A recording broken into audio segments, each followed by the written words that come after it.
What's up, Project Based? I'm just gonna start making this video.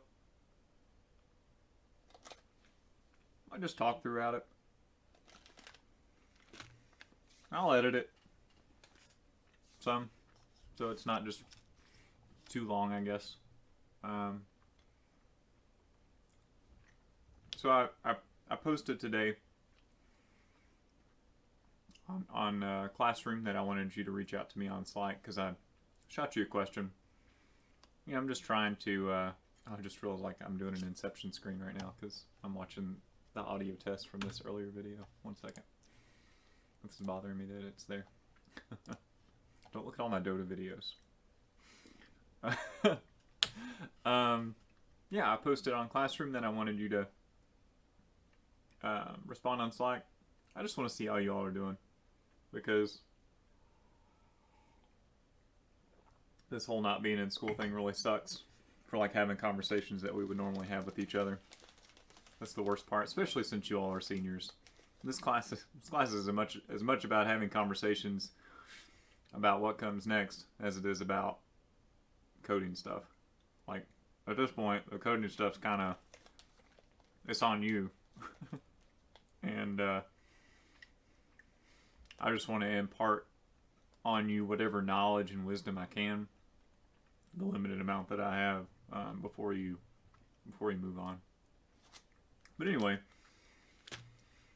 we're gonna add some Bootstrap functionality to our website. There's a couple things I want to. There's a couple things I want to cover in this video. Some that will kind of address, you know, maybe some questions that you had from the first assignment. I want to address some maybe issues or questions you had from the first assignment, but generally, what I hope you got out of that was realizing how effective it is to learn on your own.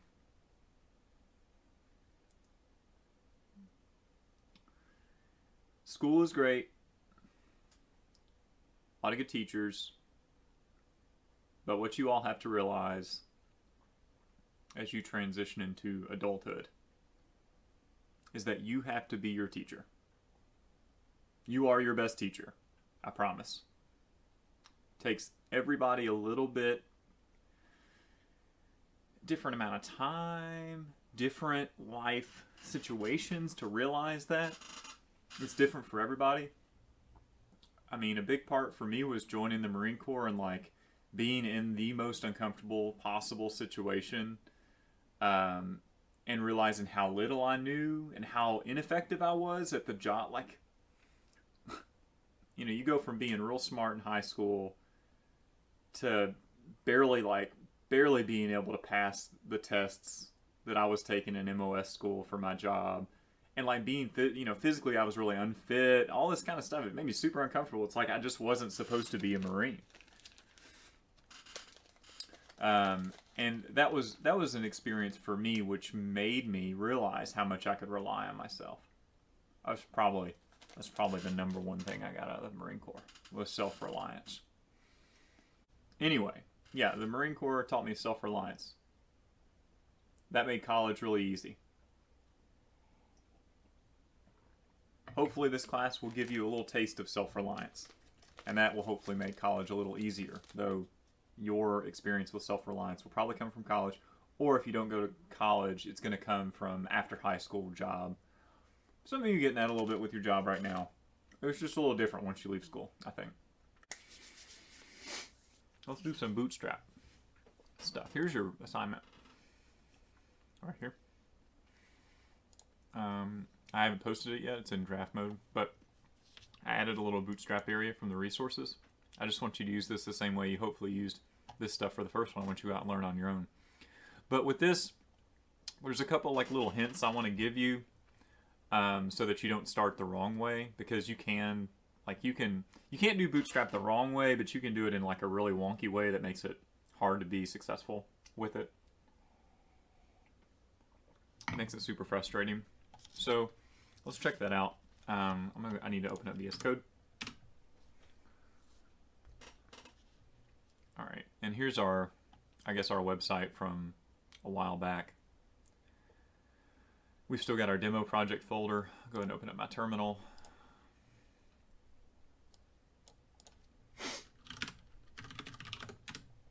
All right, cool. This might be a little aggravating on this size of font. Let me... Okay, I think that's fair. All right, so you know what?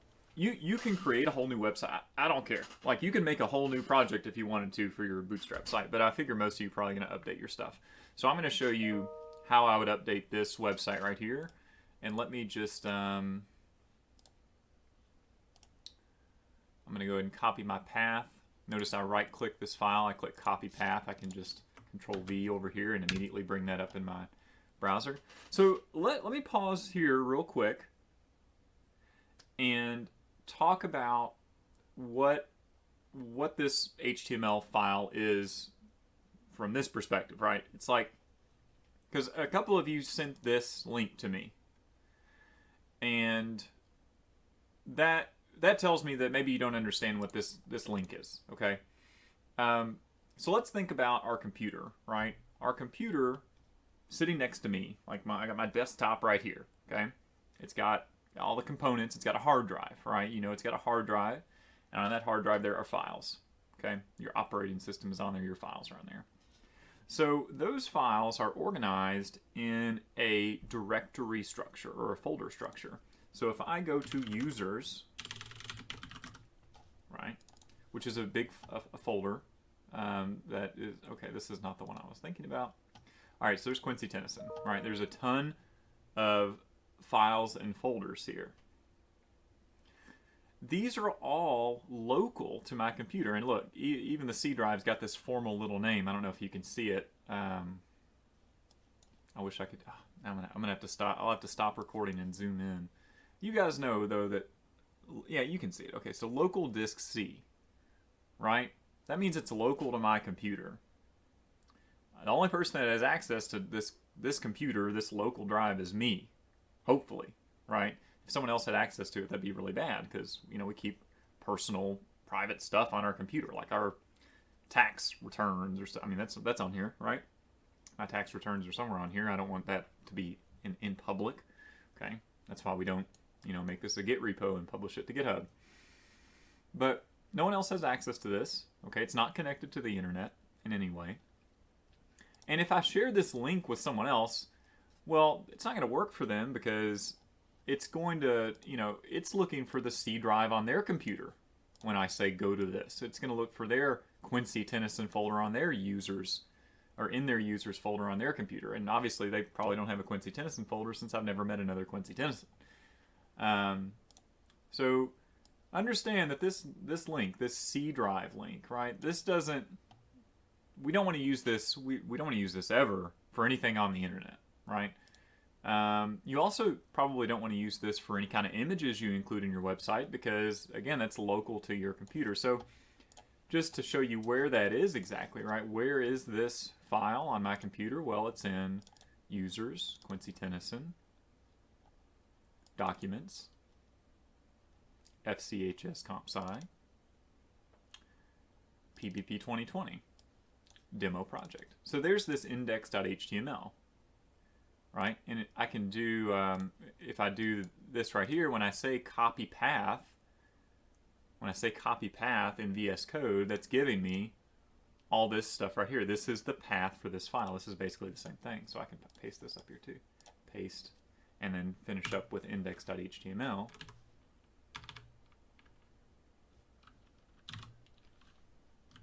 Why am I holding my coffee? There, okay, there it is, right? That's the same thing. So it's really important to understand, like, this is going to get more and more important for you all as you work with your files for your project, because we're not doing everything on Replit anymore. Like, Replit's kind of convenient because it puts everything out there in this, you know, easy place, but like I said, like, we have to get off Replit because no one uses Replit in the real world. We used Replit to learn to code. That was great. Now we've got to learn how to, like, be a productive developer, which is different than learning how to code. It's part of it, but it's not the whole thing. Let's do this thing. So I got VS Code open. and I'm gonna make it a Bootstrap site. So I'm gonna go to, and I'll just do what I want you guys to do. So I'm gonna go to Google Classroom. I'm gonna move this paper. Bother me. Google Classroom, classwork, bootstrapped website. Check out my resources. And okay, so I say highly recommend you start with the Bootstrap template to get things up and running, and then go from there. Don't try to piecemeal it together. So there's a lot of ways to do Bootstrap. I'm saying try to ignore all those other ways and just start with this, okay? So we're gonna go to this link. Oops, I'm editing it. Need to control click. Oh my gosh. Well, you guys can just click it. I'm the editor, so it's being weird. All right. So let's acknowledge our website right now. This is exactly what it looks like right now. And so what we're gonna do is we're going to take this starter template, okay? I can just grab all of this code right here. I'm going to copy it, and then I'm going to paste it over here. Okay, now it's important that you pay attention to what I'm about to do here. So, this is my website, right? This is my website right here. This is all the stuff that makes my website mine. It's the text. It's the unordered list of whatever we came up with. Things I don't know, right? I can't swim butterfly. I don't know what peanut butter gel. I don't know what we were doing in second period, but this is what we came up with, okay? This stuff, like doc type HTML, this is just something we include on every website ever. It's a template, okay? You're going to see these more and more. This idea of a template is going to repeat, especially if you guys go deeper into web development. Like, if for your project you decide to do Django or Flask and Python, and you work with a real web framework, you're going to see this a million times. Like the word template will eventually become synonymous with this idea for you. Okay, but it's a template. Guess what? This is also a template. So we can see here's part of the template, also part of the template. The template actually extends all the way through here, and it's down here as well. Where they say hello world with H1, that's the beginning of your unique web page, okay? So where this H1 starts, where this body tag starts, that's the body of the web page. That's everything that everyone sees, okay? So let's change it out. We need to get rid of all our old template, okay? But we want to keep our content. So I'm going to Control X. I'm going to cut, right? And then I'm going to pay very close attention to where my old template was, and I'm going to get rid of it. Goodbye, old template. Goodbye, little blue box. Okay. Now I'm going to take this body, right, inside of the body, and I'm going to paste. I'm going to backspace that hello world. I'm going to paste that. Now it doesn't look perfect, okay? It's all jacked up right now, but what I can do is I can grab a bunch of stuff and I can just tab it in. Ooh, tab it in. I'm just going to tab it in. You guys ever seen Happy Gilmore? Tap it in. Just tap it in. Tap, tap, tap. Okay. There. That's good. So now what I've done is I've put my content, remember this was my content, inside of the new template, which I'm going to use for everything. This is my template for Bootstrap. Notice how it says Bootstrap CSS. Link to the relative path for the style sheet is this crazy link, okay? So basically what's happening is I'm using what's called a CDN, okay? What is a CDN? What is a CDN? CDN is a content delivery network, okay? So content delivery network is where a lot of stuff is hosted for web development. It's basically like, I don't have any reason at this point to install Bootstrap on my computer and then like put it on my website. I'm trying to think of the best way to put this. There's no reason for me to like have Bootstrap physically on my website, download it on my computer, etc., etc. Okay. Basically, what this is it's like, all right, hey website, you're a Bootstrap site.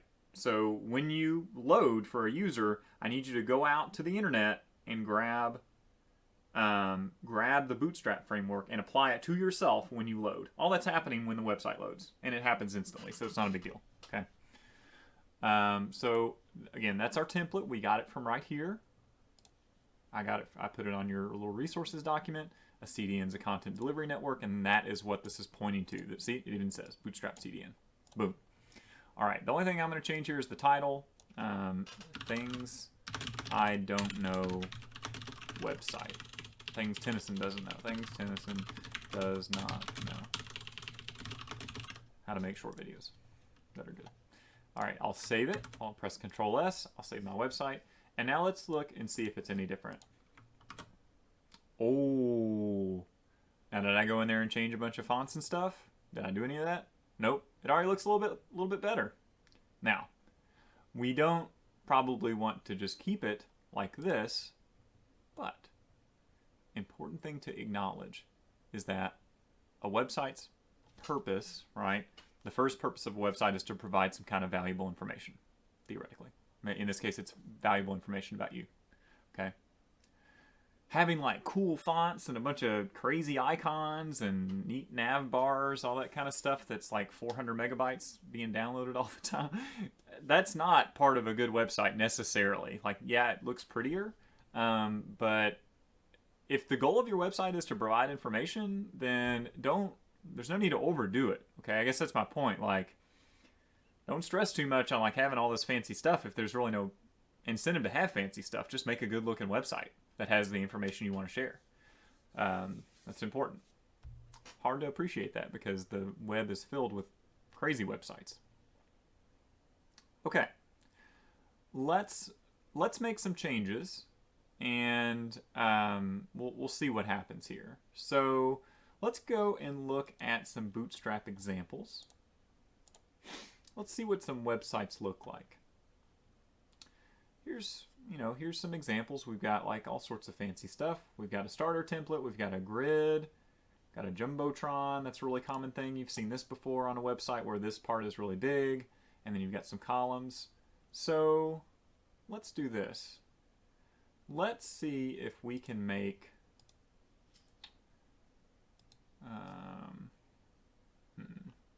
what do I want to do? You could have a stick. Oh, that lets you have a footer, a blog. This is like a magazine look. It's kind of like a newspaper or something online. So maybe you want to look at something like this. This is quite a bit. I mean, this is a lot right here. These are just examples, okay? So maybe you want to set a goal for what you want your site to look like. Let's say that for my goal, I just want to have my things that I don't know in like a little grid. So it looks organized and better than just this list, okay? And maybe I can put a picture on there or something too. So that's what we're going to do next, is we're going to make an interesting layout with our website. But before I do that, because I've added Bootstrap, right? I've added Bootstrap, which is a new feature on my website. What do you think I should do? If the answer was I should add these changes, commit these changes, and push to my remote repository, you are correct. So let's see. Git status. It's going to tell us that index.html has changed. So I'm going to say git add all because that's the only file I have right now. And I'll git commit, and I'll say adding Bootstrap, removing old HTML template. Sure. And then we'll push to master.